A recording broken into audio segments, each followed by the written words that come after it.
¿Qué es el arte griego?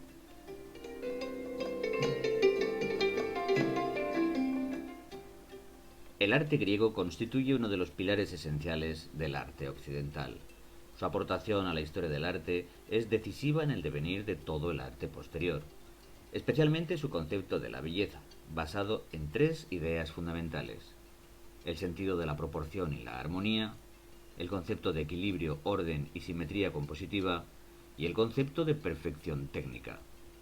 La aportación del arte griego da lugar al concepto de arte clásico, que nace en la antigua Grecia y se difunde por todo el mundo conocido gracias principalmente a la expansión imperial que personaliza Alejandro Magno. En el ámbito de la arquitectura, las características que definen el arte griego se concentran en la construcción del templo clásico, el único edificio cuyas características son comunes a todas las polis. El templo en Grecia está concebido para ser contemplado desde el exterior y no para la utilización de su espacio interior. De ahí que su concepción espacial sea secundaria y que su apariencia externa cobre un valor principal. El templo responde a todas las características que definen el concepto de belleza del arte griego y que, como dijimos, se basa en un ideal de armonía y proporción, equilibrio, simetría compositiva y perfección técnica. Armonía y perfección que derivan de la utilización de un módulo constructivo de medidas matemáticas que interrelaciona todas las partes del edificio entre sí. El equilibrio y la simetría compositiva se basan en un perfecto orden a la hora de diseñar y distribuir las diferentes partes del edificio. Y la perfección se demuestra a partir de toda una serie de alardes técnicos sorprendentes, principalmente tres: los reajustes ópticos, sistema que arquea todos los dinteles e inclina las columnas extremas para compensar la visión curvada de nuestro sistema ocular; la utilización de colas de Milano en sustitución de argamasa en el acoplamiento de los sillares; y el perfecto escuadrado y pulido de la mampostería. El templo griego se asienta en un espacio sagrado que se denomina témenos, y en todos los casos se apoya sobre un basamento escalonado o crepidoma que realza y distingue al edificio sobre el terreno.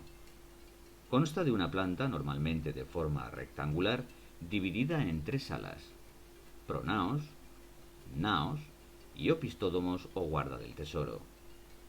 Los templos clásicos pueden clasificarse según dos criterios: su forma en planta, que permite diferenciar los templos inantis de los próstilos, anfipróstilos o perípteros, según cómo se distribuyan sus columnas a lo largo de su perímetro; y el número de columnas de la fachada, lo que distingue los templos dístilos de los tetrástilos, octástilos, hexástilos, etc.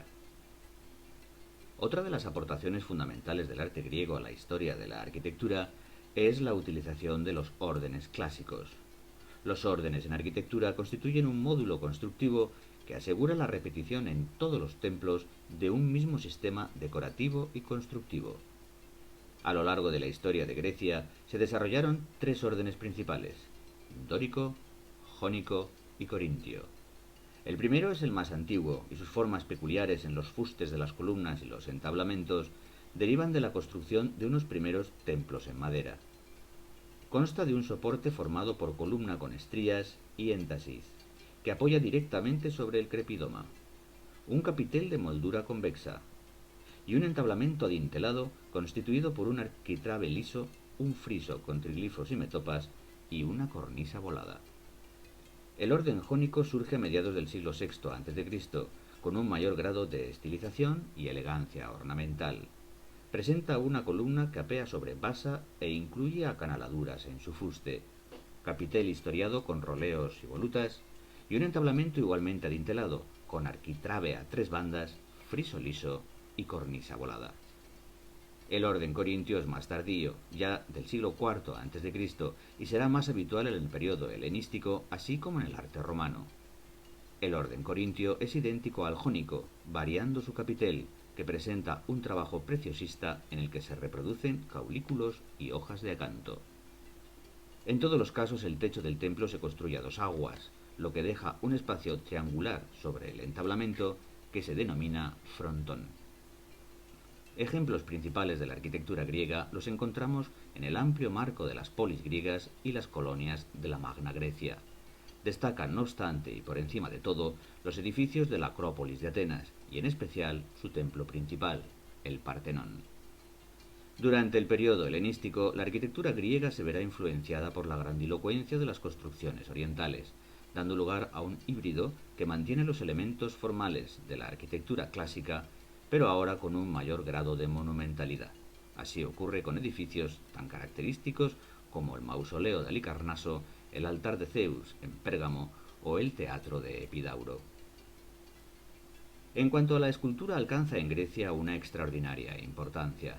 Es un elemento primordial en su decoración arquitectónica y resulta un modelo ideal para desarrollar todos los principios conocidos del concepto de belleza clásico.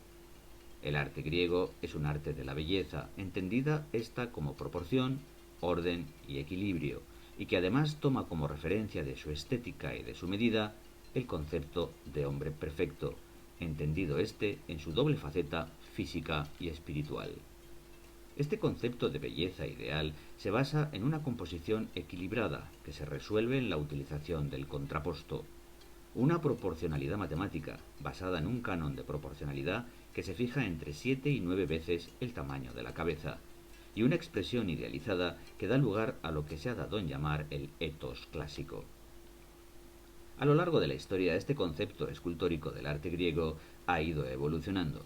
La primera fase es la etapa arcaica, cuyas figuras más características son los curos y las cores, imágenes votivas definidas por su forma de bloque, su rigidez, su frontalidad y la ausencia de movimiento. A partir del siglo V a.C. se inicia el periodo clásico, que no obstante también tiene sus fases. La primera corresponde al arte severo, caracterizado porque la escultura se va liberando de la rigidez del periodo arcaico, desarrollándose ya una serie de pautas en el concepto del movimiento y la composición que sientan las bases de lo que será la escultura griega del pleno clasicismo. El periodo clásico coincide con el apogeo de Atenas a mediados del siglo V a.C. Aparecen entonces las figuras más sobresalientes de la escultura griega, como Fidias, Mirón o Policleto, y sus obras fijan para siempre los ideales de belleza y perfección técnica que definen el arte clásico. El final del siglo V a.C. será ya una etapa marcada por el declive de Atenas y la crisis que provocan las guerras del Peloponeso. De ahí también un cambio en el patrón inmutable del modelo clásico, que tiende ahora a una estatuaria de cánones más estilizados, en las que se acentúa el movimiento y se buscan sensaciones de desequilibrio que rompen la armonía.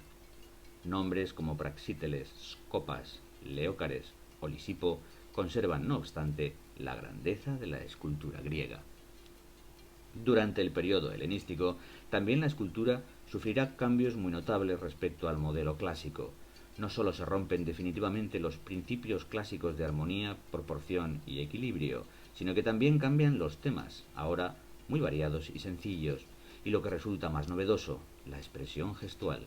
Se abandona por fin el idealismo tan característico de la escultura griega y se suple ahora por una postura más exagerada y gesticulante. En una palabra, se sustituye el ethos por el pathos. Por último, no puede hablarse de arte griego sin hacer una referencia a su aportación cerámica. Su calidad y belleza son equivalentes a las de las otras artes estudiadas, además de ser las manifestaciones artísticas conservadas más antiguas del arte griego. Las primeras obras de cerámica son las denominadas del período geométrico, correspondiente a la etapa de los siglos oscuros, siglos XI al IX a.C., del que carecemos de información en las demás artes. Su difusión coincide con la expansión de la Hélade y se caracteriza por su decoración geométrica, principalmente de grecas.